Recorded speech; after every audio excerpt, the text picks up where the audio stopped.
이전에도 제가 한번 말씀을 드렸던 이야기로 제가 기억을 해요. 한 목사님이 설교 시간에 이런 얘기를 좀 들려주셨었는데, 어느 날 갑자기 큰 지진이 일어났다는 거예요. 지진이요. 그래서 막 건물이 흔들리고 사람들의 비명소리가 뭐 사방팔방에서 이제 들리고 쏟아지고 아주 난리가 벌어졌다는 거죠. 그 난리통에 한 남자가요, 자기 아파트에서 잠을 자고 있다가 지진이 그렇게 일어나가지고 막 침대가 흔들리고 비명소리가 들리니까 이제 잠에서 깬 거죠. 그래서 정신없이 정신 차리고 일어나서는 사람 살려 하고 소리치며 이제 집 밖으로 뛰쳐나왔어요. 다행히도요.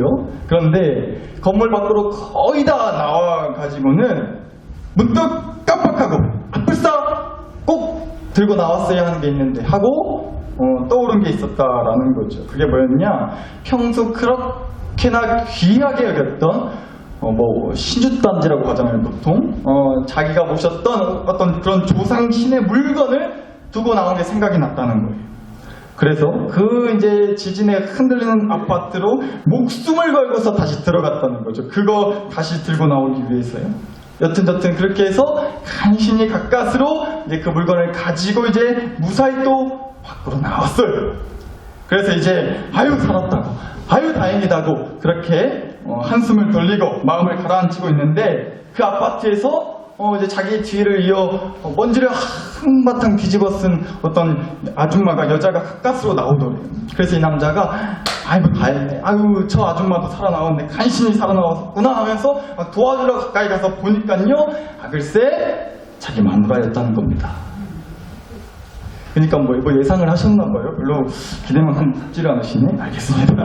그러니까 뭐예요? 지진이 나서 큰 난리통에 막 정신없이 뛰쳐나오긴 했는데, 자기 옆에서 같이 자고 있던 자기 아내는 깜빡하고요, 지만 살겠다고 뛰쳐나왔다는 거죠. 또 그래도 그나마 생각을 하긴 했어요. 그런데 평소 그렇게나 중요하고 소중하게 생각했던 자기 아내가 아니라 자기가 섬기고 따랐던 그 조상신의 물건이 생각나서 그거 구하러, 그거 건지러 들어갔다, 목숨을 걸고 들어갔다 나왔다는 거죠. 자기 아내는 그때까지도 생각 못하고 말이에요. 그 남편이 그 후에 어떻게 됐는지는 잘 모르겠지만 심심한 위로의 말을 전하고요. 여튼간에 그런 일이 있었다고 합니다. 그런데 여러분, 이 이야기가 말해주는 게 뭘까요? 이 이야기가 우리에게 주는 교훈이 저는 이런 것 같더라고요. 평소 그렇게 자기가 믿고 따르고 섬겼던 그런 신이었다면, 그 난리통에 그 목숨이 왔다 갔다 하는 그 위험한 상황에서 신이 자기를 지켜주는 게 맞아요? 자기가 신을 지켜주는 게 맞아요? 신이 자기를 지켜줘야 돼요? 자기가 신을 지켜줘야 돼요? 아니, 지켜줘도 신이 자기를 지켜줘야 되는 거 아니에요? 네? 그 정도는 돼야 좀 신으로 떠받들고 뭐 하든지 할 거 아니냐고요. 그렇잖아요. 그래서 말인데, 우리가 솔직히 좀 그래요. 우리가 솔직히 하나님한테 기대하는 게 뭘까요? 뭘 기대하세요? 솔직하게 하나님한테? 뭐 사실 이런 것들 아니겠어요? 나랑 우리 집 잘 좀 지켜주시라고, 우리 새끼들 잘 되게 해주시라고, 우리 새끼들 또 우리 집 잘 보살펴 주셨으면 하는 거, 내 인생 잘 되도록 좀 그렇게 도와주셨으면 하는 거. 뭐 기복신앙이니 뭐 미신적이다니 하지만서도 솔직히 우리 안에 그런 간절한 바람이 다들 있잖아요. 그리고 또 사실 하나님이 우리에게 해주시는 말씀들이 태반 다 그런 거 아니에요? 하나님의 백성들, 하나님의 자녀들 다 붙들어 주시고 다 지켜주시고 도와주시고 뭐 그러신다는 거잖아요. 그래서 우리가 그런 하나님께 기대와 소망을 품을 수 있는 거죠. 하나님이시라면 도와주시겠지, 하나님이시라면 뭔가 달라지게 해결해 주시겠지, 해결해 주시겠지. 우리가 그런 기대와 소망을 갖잖아요. 그런데 또 그런 기대와 소망 때문에 아주 시게, 그냥 세게 정도가 아니라 아주 시게 하나님한테 또 그래서 실망을 하게 되기도 하는 것 같아요. 시험에 들게 되고요, 하나님한테 말이죠. 정말 너무 힘들 때, 도저히 답이 보이지 않고, 그래서 마음은 덩달아 울적하고 사는 낙도 없고 말 그대로 죽지 못해 사는 것 같이 괴롭고 힘들다 할 때, 그러면 안 되는 줄 알면서도 터져나오는 원망의 소리들이 있죠. 도대체 하나님은 어디 계시냐고. 하나님이 살아계신 거 맞냐고. 나 그동안 헛것 믿은 거냐고. 다 뻥이었냐고. 하나님이 어쩌고 저쩌고 했던 것들 다 거짓부렁이었냐고. 우리가 그런 원망의 소리를 할 때가 있죠. 솔직하게.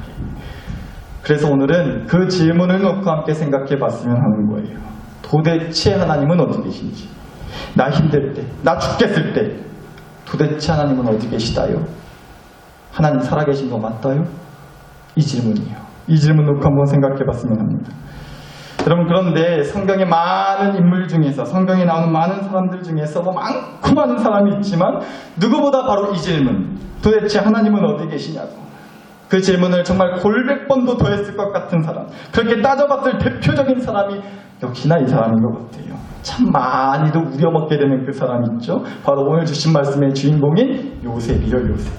요셉이라는 사람을 한번 들여다봤으면 해요. 다시 또 한번 자 보자고요. 요셉은요, 진짜로 누구보다 특별히 더 진짜 비참하고 열풍 터지고 화딱지 낯설 법한 그런 사람이었어요. 요셉이 누구죠? 창세기 말씀에 나오는 그 야곱이라는 사람의 11번째 아들이었어요.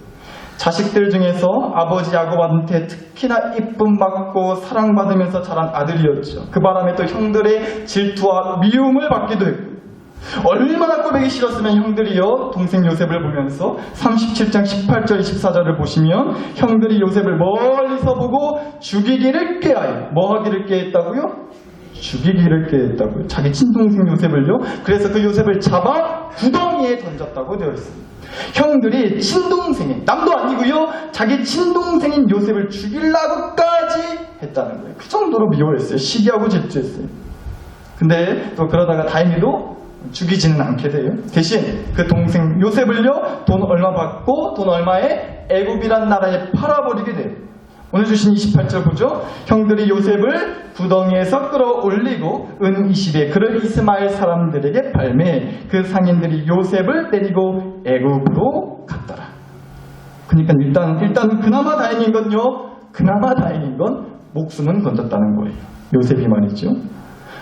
그렇지만 그렇다고 또 상황이 좋아진 건 아니었어요. 보시다시피 집에서 이쁨 받고 사랑받으며 자랐던 그 귀한 아들에서 하루아침에 가족들이랑 생이별을 하고 어먼 나라에 팔려가 버렸다고요. 그것도 말씀을 보면 당시 요셉의 나이는 17살, 지금으로 치면 고등학교 2학년이요. 어린 소년이었어요. 끔찍하죠. 근데 이게 또 끝이 아닙니다. 36절을 한번 보시죠. 그 미디안 사람들은 요셉을 애굽에서 바로의 신하 친위대장 보디발에게 팔았더라. 그러니까 애굽 나라의 어떤 높으신 양반집의 종으로 들어가게 됐다는 거예요. 이전에 형들이 죽이려고 봤던 구덩이에 빠졌다가 운 좋게 목숨은 건지고 빠져나오긴 했는데, 이제는요, 평생을 노예로, 종으로 살아야 하는 그 구덩이에 또 빠져버리게 되었다는 거죠. 그런데 이게 또 끝이 아니에요. 그리고 나서요, 주인집 안방마님이요, 요셉을 꼬시려다가 요셉이 자꾸만 튕겨싸니까 화딱지가 나가지고는 요셉이 자기를 덧칠라 했다고, 이런 말도 안 되는 모함을 해서 억울한 누명을 요셉한테 씌워가지고는요, 요셉이 이제는 또다시 감옥이라는 구덩이에 또 빠지게 돼요.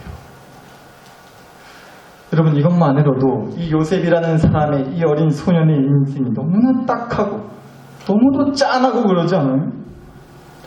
그런데 제가 요셉이 특별히 더 비참하고 열통 터지고 화딱지 났을 거라고 말씀을 드리는 이유는요, 이것뿐만이 아니라 요셉은 유독 자기 혼자만 그랬다는 거예요. 자기 혼자만, 자기한테. 사람이 그래요. 특히나 우리를 더 힘들게, 특히나 나를 더 힘들게 하는 게 이런 거 아니에요? 다른 사람들은 다 괜찮아 보이는데, 다른 사람들은 그닥 별일 없어 보이는데, 자기 혼자만 그렇게 힘든 일이 허구한 날 터질 때, 그렇잖아요. 자기 혼자만, 왜 나만 매번 그렇게 온갖 구덩이에 빠져서 죽을 똥 말 똥? 왜 이런 일을 겪는 거냐고. 왜 나만, 유독 나만. 다른 사람들은 다 괜찮아 보이는데, 멀쩡해 보이는데, 그닥 별일 없어 보이는데 왜 나한테만. 이럴 때 더 열통 터지는 거죠. 보세요. 첫 번째 요셉이 구덩이에 빠졌을 때 형들이 죽이겠다고요? 요셉만 죽을 뻔했던 거예요. 형들은 무사했다고요. 형들은 전혀 죽음의 위협이 없었죠. 요셉만 그랬어요. 두 번째 구덩이에 빠졌을 때요. 종살이 하던 그 집으로 팔려갔을 때요. 다른 종들은 다 괜찮았어요. 물론 종으로 사는 비참한 인생은 똑같았지만 다른 종은 주인집 안방만이 뭐 건드려서 모함을 씌우고 누명을 씌우고 이런 어려운 일을 겪지 않았다고요. 왜 요셉한테만 또 그런 일이 생겨요, 하필? 또 세 번째 구덩이는 어땠냐면요. 감옥이라는 구덩이에 빠졌다고 했잖아요. 그런데 같이 그때 감옥에 갇혀있던 애굽 나라에서 또 잡혀온 신하 2명이 있었는데 나중 가서 보면요. 그 신하 2명만 또 풀려나요. 요셉은 또 감옥에 남게 되고요. 여러분 이렇게 요셉은요. 유독 좀 나한테만 이렇게 왜 나한테만 이렇게 다 힘든 일이 계속되는 건가. 내 주변 사람들은 그나마 좀 상황이 나보단 나아 보이는데 왜 유독 나만 이러는 건가. 그런 상황들 때문에 더 씩씩거리만 했을 것 같다고요. 물론 누구나 다 힘들죠. 말하지 못한 사연이 누구라고 없겠어요. 그러나 뭐 한두 번도 아니고 하필 자기한테만 유독 더 깊은 절망과 그런 어려움의 구덩이에 빠지는 그런 일들이 왜 매번 자기한테 그렇게 유독 심하게 닥치는 것인지. 그래서 유독 요셉은 특히나 더 열딱지가 났을 것 같다고 말씀을 드리는 겁니다. 그런데 또요. 여기까지만 해도 진짜로 그런데 또 있어요. 이 정도 가지고 요셉의 인생이 특별히 더 그렇게 화딱지 났을 거라고 말씀드리는 거 아니에요.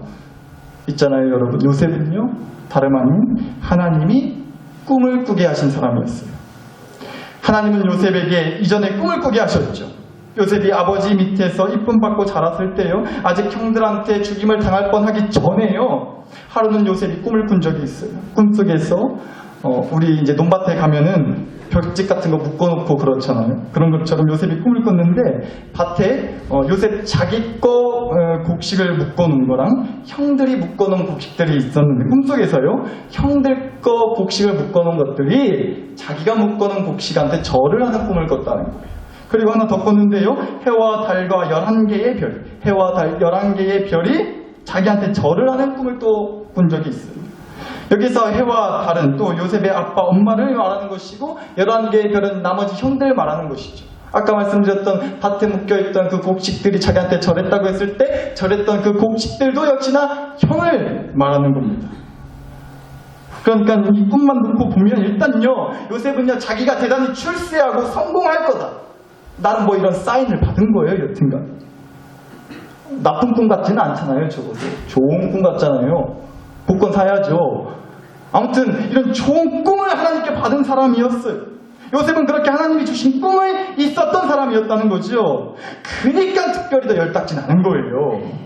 하나님한테 그래서 더 승계낼만 했다고요. 아니 따져도 돼요. 이 정도면. 하나님이 나한테 그런 꿈을 주시지 않았냐고. 꿈이랑 반대라더니 이건 너무 반대이지 않냐고.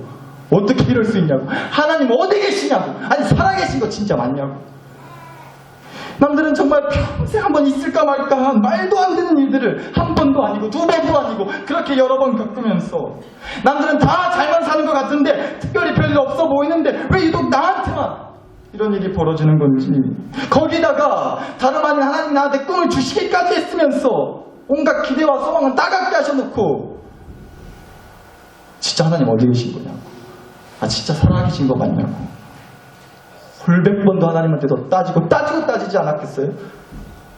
말씀에는 뭐 그랬다는 얘기가 없지만 우리와 같은 사람인데 그런 마음이 안 들었겠냐고요. 그런데 여러분 저는요 다시금 우리가 이 요셉의 이야기를 들여다보는데 요셉 이야기의 핵심은 무엇보다 이거겠다라는 좀 깨달음이 들더라고요. 하나님 어디 계시냐? 하나님 살아계신 거 맞냐?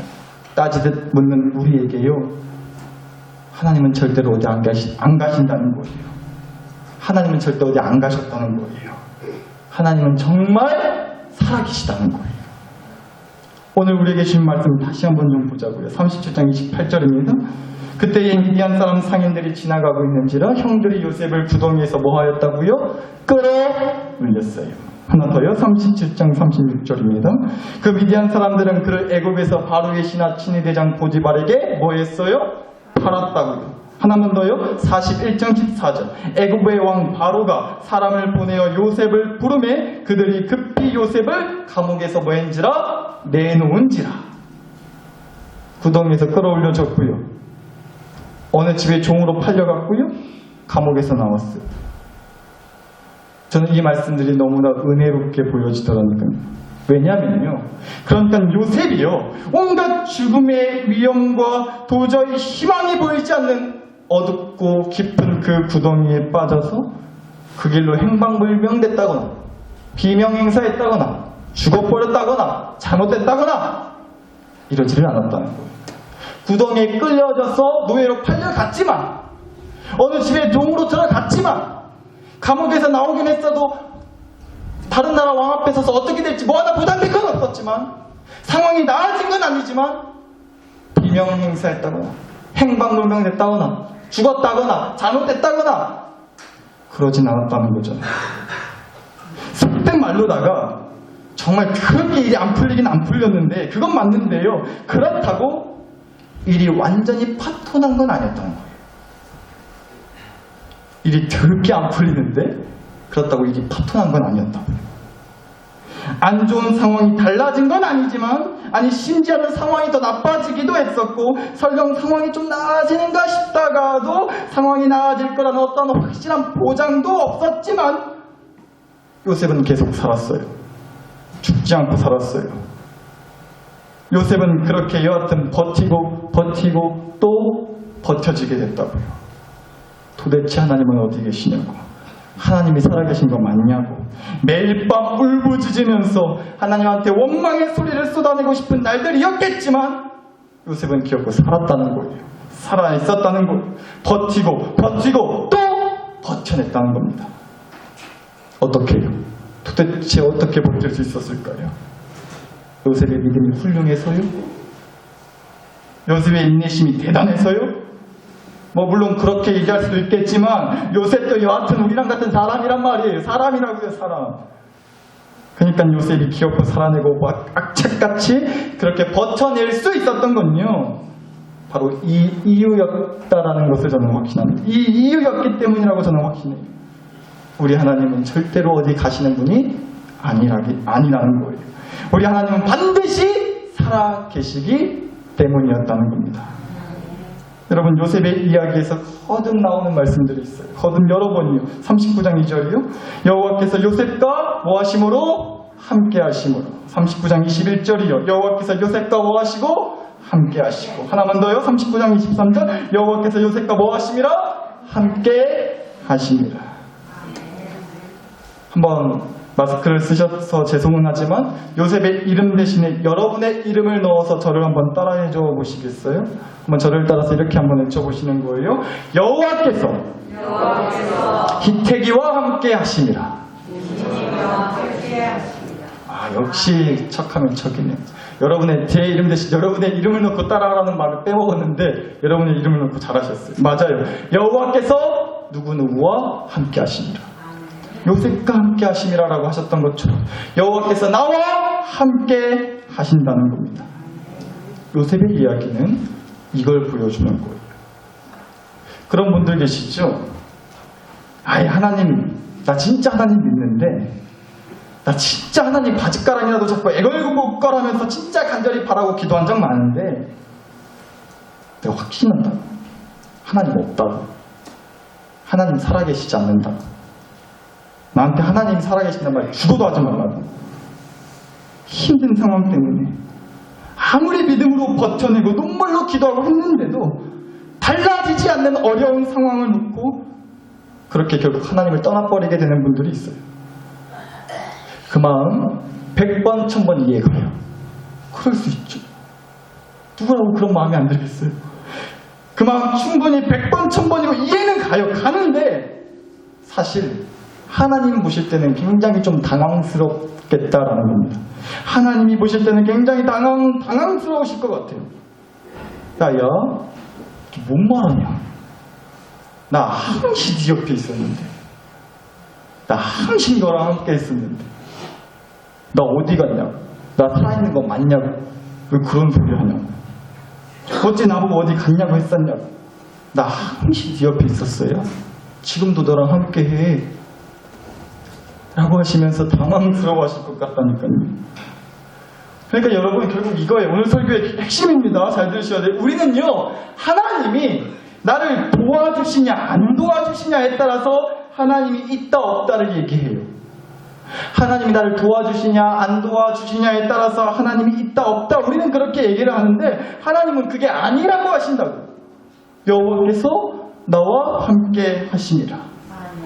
너무나 힘들 때 도저히 하나님도 나를 안 도와주신다 생각이 들 정도로 그렇게나 힘들어 죽겠을 때 바로 그때 너와 함께하는 하나님을 의지하고 붙들고 하나님께 소망을 둠으로써 힘을 얻고 소망을 얻고 위로 얻고 충전받고 깨달음 얻으라고 하나님이 나와 함께하고 있다고 분명 말씀하신다고.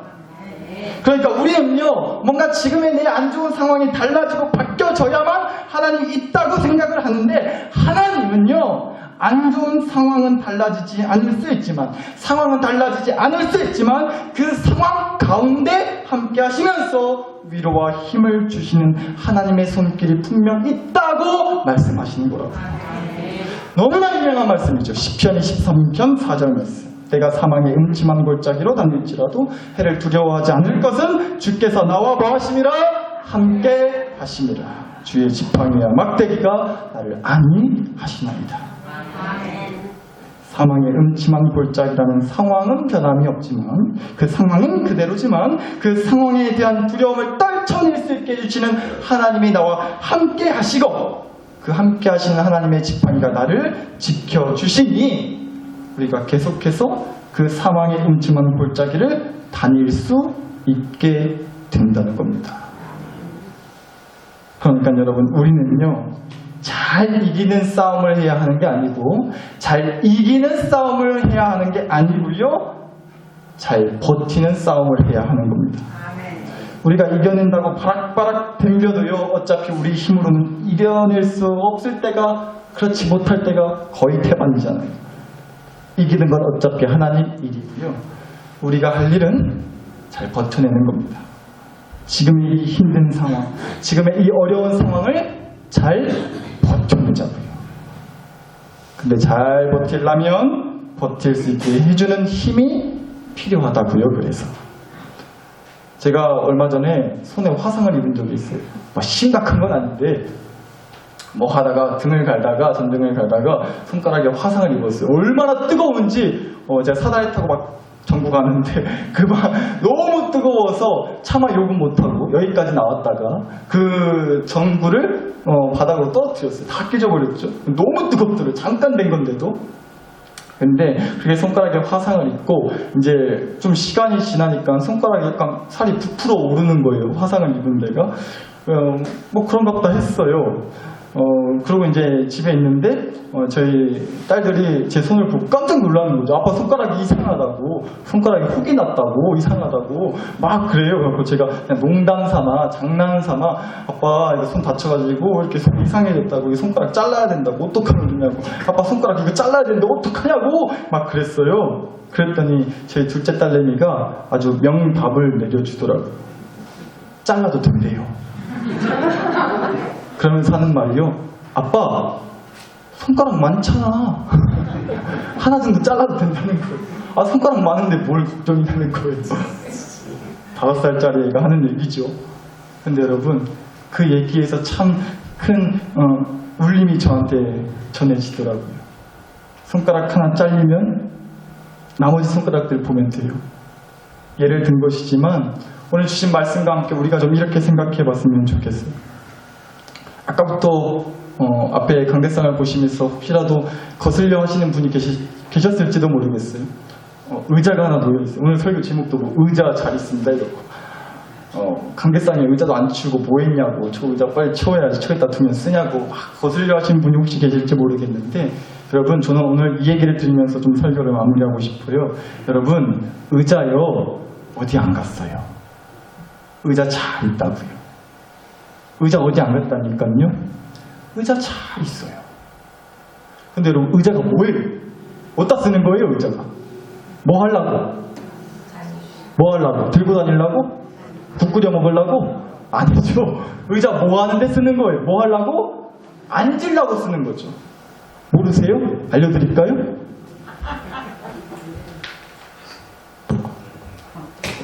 계속 서 있다가 이렇게 앉아있으니까 저도 편하네요. 앉아서 설교를 해야 되나서. 여러분, 이거예요. 의자 어디 안 갔어요? 의자 앉으라고 있는 거라고. 그럼 앉으시면 되잖아요. 어디 안 갔으니까 눈에 보이는 대로 그 의자에 앉아서 쉬었다 가시면 돼요. 우리 하나님 어디 안 가셨다니까요. 살아계시다니까요. 요셉의 인생에 늘 함께 하셨어요. 비록 상황이 안 좋아서 뭔가 달라지는 게 없어서 하나님이 안 계신 것 같이 느껴질 수도 있지만, 그래서 의심과 원망이 쏟아질 수 있지만 하나님 어디 안 가셨다니까요.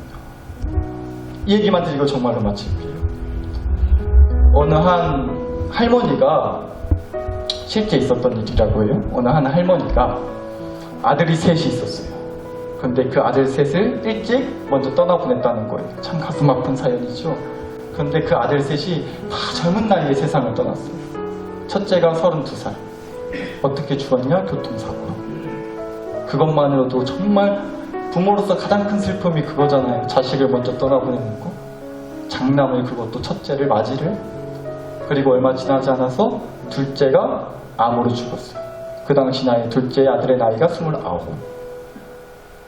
이제 막둥이 셋째 아들만 남았어요. 근데 그 아들 집에 강도가 들어서 그만 잔인하게 살인을 당했다는 거예요. 그때 셋째 아들의 나이가 25, 32, 29, 25. 그 한창인 나이 때 사랑하는 세 아들을 너무도 비참하고 끔찍하고 잔인하게 잃고만 한 어머니가 있었어요. 그 어머니가 교회를 다니셨나 봐요. 근데 교회를 다니지 않는 옆집에 누가 맨날 그렇게 뭐라 했다는 거예요. 당신이 믿는 하나님이 진짜 살아계신 거 맞냐고. 하나님이 어딨냐고. 아직도 정신 못 차리고 아들 셋 그렇게 다 잃고 나서도 하나님 하고 다닌다고. 하나님이 어딨냐고. 하나님이 살아계시면 당신이 아들내미 그렇게 보냈겠냐고. 그것도 못 막아주신 하나님이 진짜 살아계신 거 맞냐고. 매일 그렇게 뭐라 했대요. 그러자 할머니가 이렇게 대답을 하셨다네요. 아이고, 뭣도 모르고 하는 소리라고. 하나님이 진짜 계시니까, 하나님이 진짜 살아계시니까 내가 그 일을 당하고도 곁에 살아있는 거지. 그나마 버틸 수 있었고 지금까지 살아온 거라고. 하나님이 계셨기 때문에. 그분은 힘들 때마다 아들 생각이 어찌 안 났겠어요. 매일 밤이 고통이었겠죠. 그때마다 하나님이라는 의자에 쉬며 평안을 누리고 마음의 위로를 얻고 다시금 일어설 수 있게 되었던 것 같아요. 누가 오늘 이 의자에 앉으시겠어요? 의자 어디 안 갔어요? 의자 잘 있습니다. 내 상황이 달라지지 않았다고 해서 하나님이 안 계신 거 아니에요. 하나님 잘 계십니다. 언제나 나와 함께 해주시는 하나님, 힘들 때 붙들라고 함께 해주시는 거예요. 내 힘으로 할 수 없을 때 해주실 수 있는 하나님을 바라보라고 함께 해주시는 거예요. 그러면 버틸 수 있는 거죠. 사망의 음침한 골짜기로 다닐지라도 우리는 그 골짜기에서 절대 죽지 않아요. 그럴 줄 믿어요. 그러려면 시시때때로 의자에 앉았다가 쉬었다가 가셔야 돼요. 오늘 이 의자에 누가 앉으시겠냐고요. 사랑하는 나사렛교회 식구 여러분, 그래서 오늘 우리가 함께 기도하기를 원하는 겁니다. 오늘 주신 말씀과 은혜를 안고 우리가 함께 기도하는 시간 가졌으면 좋겠습니다. 다시 말씀드립니다. 의자 잘 있습니다. 그러니까 하나님 아주 잘 계신다고. 어디 안 가셨다고요. 분명 살아계신다고요. 하나님이 안 계셨던 거예요? 우리가 하나님이 안 붙들었던 거예요? 정확히 하자고요. 힘들 때 도와주시려고 오신 거예요. 힘듦을 없애주시기도 하지만 힘들 때 도와주시려고도 하신다고요. 오늘 그 하나님 의자에 앉아서 우리 좀 힘을 얻을 수 있었으면 좋겠습니다. 하나님 의자에서 충분히 쉬고 편안히 쉬고 돌아가셔서 다시금 주어진 삶을 살아낼 수 있게 해달라고 시간 기도하자고요. 이 시간 오늘 주신 말씀과 은혜를 안고, 그래서 여러분 자신과 가정과 교회를 위해 우리 마음 모아 함께 기도했으면 하는 겁니다. 이 시간 함께 기도했습니다.